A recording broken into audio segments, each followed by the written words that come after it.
Assalamualaikum warahmatullahi wabarakatuh. Perkenalkan, nama saya Muhammad Naufal Sulistyo Wicaksono, NIM 2223026205. Di video ini kita akan mempelajari tentang evaluasi pembelajaran SD. Di sini kita akan membahas 1.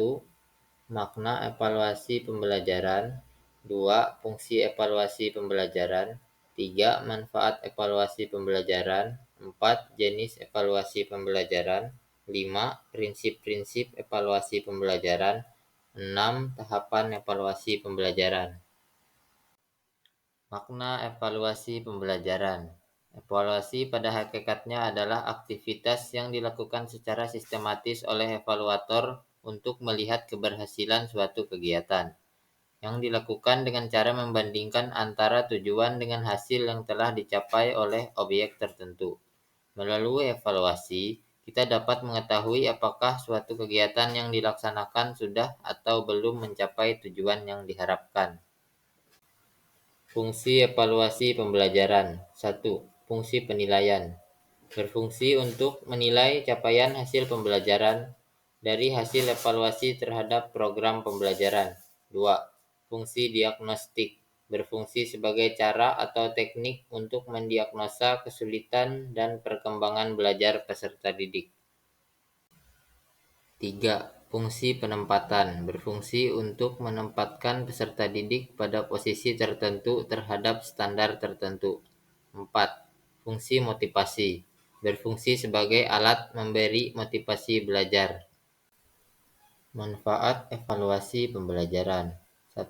Bagi peserta didik, untuk mengetahui tercapai tidaknya perubahan perilaku kognitif, afektif, maupun psikomotorik, maka dilakukan evaluasi pembelajaran, baik terhadap proses, hasil, maupun dampak pembelajaran. 2. Bagi guru. A. Untuk mengetahui peserta didik yang mencapai kompetensi atau KKM yang diharapkan. B. Mengetahui tingkat ketepatan pengalaman pembelajaran atau materi yang diberikan. C. Mengetahui efektivitas strategi, media, dan teknik pembelajaran yang digunakan. 3. Bagi sekolah. Bermanfaat untuk merencanakan program pendidikan dan menilai ketepatan kurikulum yang digunakan. 4. Bagi orang tua. Bermanfaat untuk melihat keberhasilan pendidikan anak-anaknya. Jenis evaluasi pembelajaran. 1. Formatif. Evaluasi formatif adalah evaluasi pembelajaran yang dilakukan untuk mengukur capaian pembelajaran yang diajarkan, baik untuk satu kali pertemuan, satu pokok bahasan, atau beberapa pokok bahasan. 2. Sumatif. Evaluasi sumatif adalah evaluasi pembelajaran yang dilaksanakan setelah satu paket pembelajaran telah diberikan.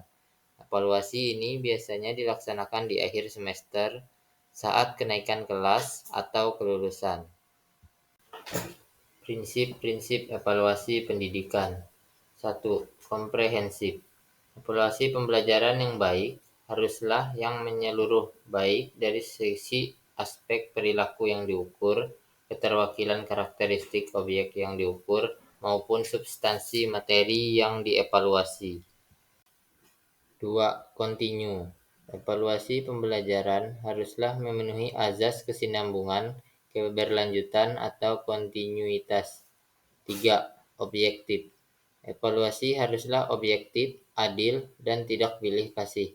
Objektivitas evaluator akan sangat membantu memberikan gambaran nyata tentang hasil belajar, kemungkinan adanya hambatan-hambatan belajar, sehingga dapat dilakukan tindakan perbaikan sistem pembelajaran.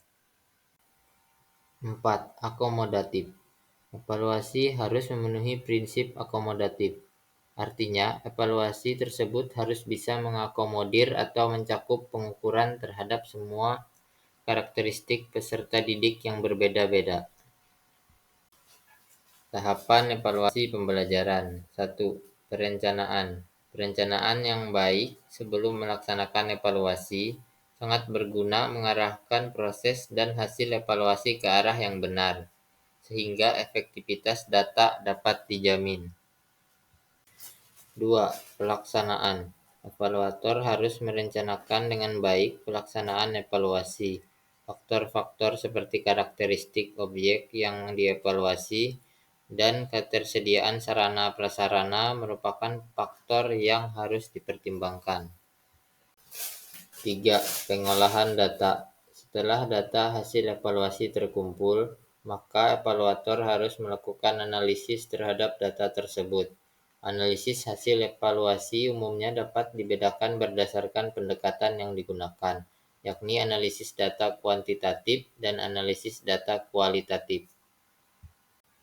4. Pemanfaatan sesuai fungsi dan manfaat. Evaluator harus menetapkan untuk apa hasil evaluasi ini akan dimanfaatkan. Hasil evaluasi ini akan dimanfaatkan sesuai dengan fungsi evaluasi, yakni fungsi penilaian, fungsi diagnostik, fungsi penempatan, dan fungsi motivasi. 5. Evaluasi. Melakukan penilaian terhadap keberhasilan dari tahapan evaluasi yang dilakukan oleh evaluator. Kadangkala dapat terjadi ketidaksesuaian antara tujuan evaluasi dengan hasil evaluasi yang dicapai. Sekian dari saya. Terima kasih telah menonton video ini. Wassalamualaikum warahmatullahi wabarakatuh.